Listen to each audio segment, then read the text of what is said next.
Everyone, मैं doctor Kanksha Pathak, dental surgeon. Hope and wish आपके जीवन में सब कुछ अच्छा चल रहा होगा। आज मैं आपसे बहुत बेसिक टॉपिक पे डिस्कस करने आई हूँ, जो कि है ब्रशिंग टेक्निक। ब्रश कैसे करें, हाउ टू ब्रश।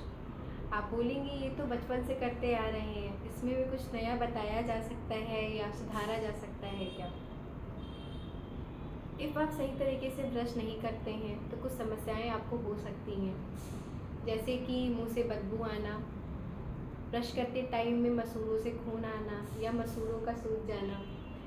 कई बार हम कंप्लेन करते हैं कि हमें झंझनाहट महसूस हो रहा है, ठंडा गर्म लग रहा है, तो वो दांत घिसने की वजह से भी होता है। हम दांत कैसे साफ़ करते हैं इस बारे में बात करें तो हम ब्रश यूज़ करते हैं, इलेक्ट्रिक टूथब्रश यूज़ करते हैं, दातुन यूज़ करते हैं और कई बार उंगलियों का इस्तेमाल करते हैं दांत साफ़ करने के लिए। इन सब में सबसे पहले मैं बात करूं ब्रश की, तो ब्रश आपका कैसा होना चाहिए। ये जो आप देख पा रहे हैं, ये आपका जो ब्रिसल है ये सॉफ्ट या मीडियम सॉफ्ट होना चाहिए, हार्ड नहीं होना चाहिए। हार्ड से आपके दांत घिस जाते हैं। ये हेड पार्ट है, ये आइडल है।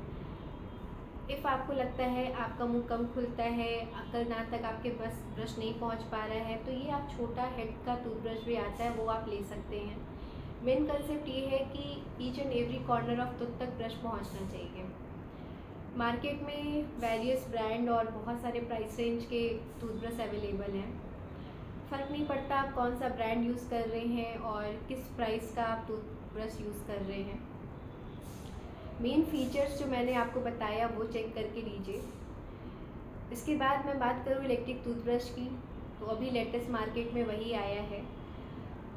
इफ़ बजट फ्रेंडली है आप यूज़ कर सकते हैं।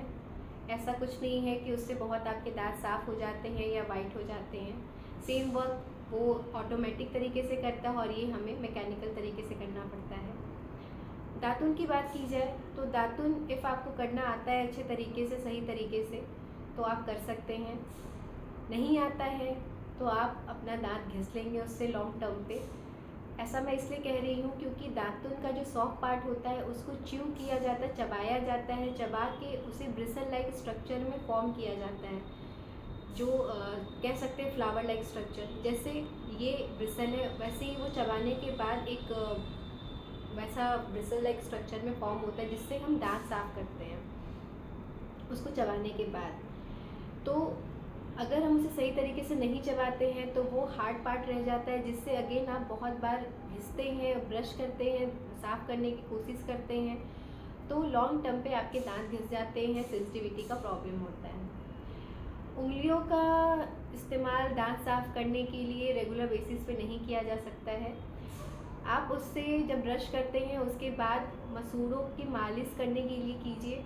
इससे आपके जो ब्लड फ्लो है मसूड़ों का वो अच्छा रहेगा और आपके मसूड़े स्ट्रॉन्ग होंगे। इसके बाद अब मैं बोलूँ कि ब्रश करने का सही तरीका क्या होता है, कैसे ब्रश करना चाहिए। इन जनरल जो हम ब्रश करते हैं वो इस तरीके से करते हैं। ये दांत को लिया, घिस दिया, ऐसे घिसा, ठीक है। घिसने की वजह से क्या होता है, जब ये हार्ड हो और हम घिस घिस के ब्रश कर रहे हैं तो ये जो आप ये पार्ट देख पा रहे हैं, ये ब्राउन पार्ट की घिसने की वजह से ये नेक ऑफ टूथ एक्सपोज हो गया है, जिसकी वजह से हमें सेंसिटिविटी होती है। सही तरीका क्या है ब्रश करने का कि आप ये दो तीन दांत लीजिए, छोटे छोटे सेगमेंट में डिवाइड कीजिए। उसके बाद ये ब्रश को आधा मसूड़े पे आधा दांत के ऊपर रखकर इस तरीके से राउंड राउंड करके ये स्वैप मोशन में बाहर कीजिए। मैं ऐसा क्यों कह रही हूँ मसूड़ों के ऊपर आधा रखने के लिए, क्योंकि जो हमारे दांत के जस्ट ऊपर के मसूड़े होते हैं वो थोड़े से लूज़ होते हैं, जिसे हम फ्री जिंजाइवा कहते हैं, 1 to 2 mm। वहाँ फूड पार्टिकल एक्यूमुलेट होने की वजह से जिंजाइवा का भी इन्फेक्शन होता है। तो इसीलिए आप ये टूथब्रश थोड़ा सा इसके मसूड़े की तरफ रखना है, थोड़ा दांत की तरफ, इस तरीके से रख के फिर ये राउंड राउंड करके ये स्वैप मोशन करना है, ठीक है। ये राउंड राउंड करके ये स्वैप मोशन, ठीक है। नीचे का बात किया जाए तो इस तरीके से मसूड़े की तरफ रख के हम ये घुमाएंगे और ये आगे की तरफ इस तरीके से ये स्वैप कर देंगे। तालू पे यहाँ पे ऐसे रखा, ये घुमा दिया, ठीक है। च्यूइंग सरफेस जो है उसमें आप राउंड राउंड इस तरीके से ब्रश कीजिए। जो मेन हम छोड़ते हैं या हमें लगता है कॉम्प्लिकेट लगता है, सही तरीके से हम नहीं कर पाते, ये जगह और ये जगह, यहाँ पे आप वर्टिकली ब्रश को रखिए, ये राउंड राउंड घुमाइए और आगे की तरफ स्वैप मोशन कीजिए। नीचे भी ऐसे कीजिए और यहाँ ऐसे। ये जगह सबसे ज़्यादा टाटर फॉर्मेशन होता है यहाँ पर। ये साफ़ करना ज़रूरी है और सही तरीके से साफ़ करना ज़रूरी है। यहाँ पे हमारे सैलिवरी ग्लैंड की ओपनिंग होती है जो कि टाटर फॉर्मेशन में हेल्प करता है। टाटर फॉर्मेशन क्या होता है वो मैं आपको बताना चाहूँगी। जो हमारे दांत के ऊपर एक बायोफिल्म बनती है, पतली सी लेयर बनती है फूड पार्टिकल्स की, बैक्टीरिया की और सलाइवा की। विद टाइम अगर उसको हम साफ़ नहीं करते हैं तो वो एक हार्ड स्ट्रक्चर बन जाता है जिसको हम कैलकुलस या टाटर कहते हैं। 7 to 14 डेज़ आप कह सकते हैं। तो ये आप अगर लॉन्ग टर्म तक ये साफ़ नहीं करते हैं तो एट द एज ऑफ 40, 50, 60 ये दांत आपके आगे के हिलने लगेंगे और इसे निकालना पड़ सकता है। इससे बेटर है कि ये पता कैसे चलेगा, अगर आप पूछेंगे कि मुझे कैसे पता चलेगा, तो जब आप मिरर में देखते हैं आपको एक डिफरेंट कलर दिखेगा, येलोइश कलर दिखेगा और या तो आपको कुछ रफ लाइक स्ट्रक्चर फील होगा। अगर ऐसा है तो आप अल्ट्रासोनिक स्केलिंग करवा सकते हैं, सफाई करवा सकते हैं। उससे आपके दांत साफ़ हो जाएंगे और उसके बाद आप बेसिक ओरल हाइजीन मेंटेन कर सकते हैं। अल्ट्रासोनिक स्केलिंग में लोग कहते हैं कि दांत कमज़ोर हो जाता है या मसूड़े कमज़ोर हो जाते हैं, ऐसा नहीं है। सिर्फ गंदगी हटाई जाती है और उसके बाद आपको मसाज बताया जाता है। वो करने के बाद आपके दांत बिल्कुल सही हो जाते हैं और आप बेसिक ओरल हाइजीन से पूरा मेंटेन कर सकते हैं। ये देखने में थोड़ा सा कॉम्प्लेक्स लग रहा था कि ऐसे कोई ब्रश कर पाएगा क्या?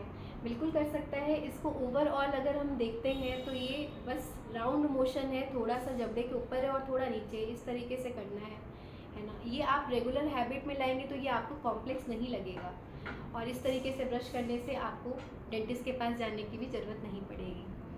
उसके बाद टंग क्लीनिंग के लिए मैं बोलूँ, टंग क्लीनिंग लोग बहुत ज़ोर से करते हैं, कई बार बहुत दिन तक नहीं करते हैं या बहुत टाइम तक नहीं करते हैं। तो जो प्रेशर लगाना है टंग क्लीनिंग में वो लाइट होना चाहिए। लाइट प्रेशर से आप टंग क्लीन कीजिए और या तो आप ब्रश से भी टंग क्लीन कर सकते हैं। टंग क्लीन करना ज़रूरी है क्योंकि इसमें एक लेयर बनता है बैक्टीरिया एंड टॉक्सिन्स का, वो आपके डाइजेस्टिव ट्रैक्ट में भी जा सकता है अगर आप लॉन्ग टर्म तक नहीं कर रहे हैं। टंग क्लीन करने से जो हमारे टंग पे टेस्ट बड होते हैं जिससे हमको टेस्ट आता है, तो उस पर भी कोटिंग हो जाता है। आप वो साफ़ करते हैं तो आपको टेस्ट का भी इन्हांसमेंट पता चलेगा। इस पर अगर मैं ये बोलूँ कि कितने देर हमें ब्रश करना चाहिए, कितने टाइम तक ब्रश करना चाहिए, तो 1.5 से 2 मिनट आइडल कंडीशन है। जो तरीका मैंने आपको बताया उस तरीके से आप कीजिए और उससे ज़्यादा नहीं। जैसे बहुत लोग होते हैं कि रेगुलर डे पे हम बहुत जल्दी कर लिए, वीकेंड पे हम आधा घंटा ब्रश कर रहे हैं, तो आधे घंटे ब्रश करने से आपका दांत साफ़ नहीं होगा। जो मैंने आपको बताया कि धीरे धीरे आपके जो बायोफिल्म है वो कैल्सीफाइड हार्ड होने लगते हैं, तो जो हार्ड होने लगते हैं तो फिर वो आप साफ़ नहीं कर पाएंगे। तो रेगुलर बेसिस पे आपको बायोफिल्म को हटाना ज़रूरी है। आप रेगुलर बेसिस पे ब्रश कीजिए, 1.5 से 2 मिनट कीजिए और खाना खाने के बाद कुल्ला कीजिए, उससे आपके फूड पार्टिकल एक्यूमुलेट नहीं होंगे। इसके बाद मैं बोलूँ कि ब्रश हमें कब चेंज करना चाहिए, तो ब्रश चेंज करना आइडल कंडीशन में कहा जाता है 3 महीने में आप चेंज कीजिए। कई बार ऐसे फ्लावर हो जाता है हमारा ब्रश, तो ये तो बिल्कुल ही डिस्कार्ड करने वाला ब्रश है, क्योंकि ये साइंस खुद ही दे रहा है। अदरवाइज़ ये जब आपके ब्रिसल्स मुड़ने लगते हैं तो आप चेंज कीजिए, क्योंकि ये फिर आपके टंग को क्लीन करने में टीथ को क्लीन करने में हेल्प नहीं करेंगे। कितनी बार ब्रश करना चाहिए? ब्रश 2 बार करना चाहिए, रात में और सुबह। फिर भी कई बार होता है कि हम ब्रश बोलते हैं हम 1 बार करना चाहेंगे, तो 1 बार करना है तो रात में कीजिए, लेकिन आइडियली 2 बार करना चाहिए। और खाने के बाद जैसा मैंने पहले बताया, कुल्ला ज़रूर कीजिए। एंड उसके बाद फिर मैं ये बोलूँ कि जब बच्चा पैदा होता है और वो मिल्क फीड करना शुरू करता है, इधर बॉटल सक करके या मदर फीडिंग कराती है, उस केस में जो उसके गम पैड्स होते हैं उसको साफ़ करना चाहिए। कैसे साफ़ करना है?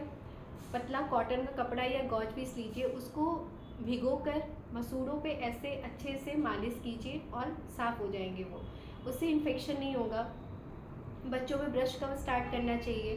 तो जब उनके 1 या 2 प्राइमरी तो आते हैं तो आप ब्रश करवा सकते हैं। ब्रश करने के लिए बच्चों में पी साइज टूथपेस्ट लीजिए, बड़ों में ब्रिसल्स जितना है उतना। टूथपेस्ट लेने का भी तरीका होता है, जो हम लोग ऐड में देखते हैं इस तरीके से टूथपेस्ट दिखाता है, एस्थेटिकली वो अच्छा लगता है बट सही नहीं है। आप जो टूथपेस्ट है वो वर्टिकली इस तरीके से लीजिए। इससे क्या होगा, जो टूथपेस्ट है कुछ आपके ब्रशेस के अंदर जाएंगे और कुछ बाहर रहेंगे। कई लोग ब्रश भिगोते हैं ब्रश करने के पहले, तो अगर हम ऐसे लेते हैं वो गिर जाता है। और इस केस में क्या होगा कि जो आप जब ब्रश कर रहे हैं तो टूथपेस्ट आपका हेल्प करेगा। इस टॉपिक पे मुझे जो सही लगा, जो मुझे लगा इम्पॉर्टेंट है, मैंने आपको बताया है। इफ़ आपको कुछ पूछना है तो let me know in the comment box. और ठीक है, नेक्स्ट वीडियो में मिलते हैं नए टॉपिक के साथ। तब तक के लिए थैंक यू, नमस्ते।